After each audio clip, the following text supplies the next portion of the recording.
செஞ்சாந்து குழம்பெடுத்து தீட்டி வைத்த சித்திரமே தென்பாண்டி கடல் குளித்து கொண்டு வந்த முத்தினமே தொட்டாலும் கை மணக்கும் தென்பழனி சந்தனமே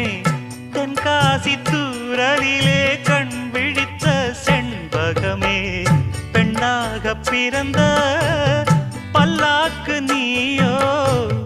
ஈரேழு உலகில் ஈடாக யாரோ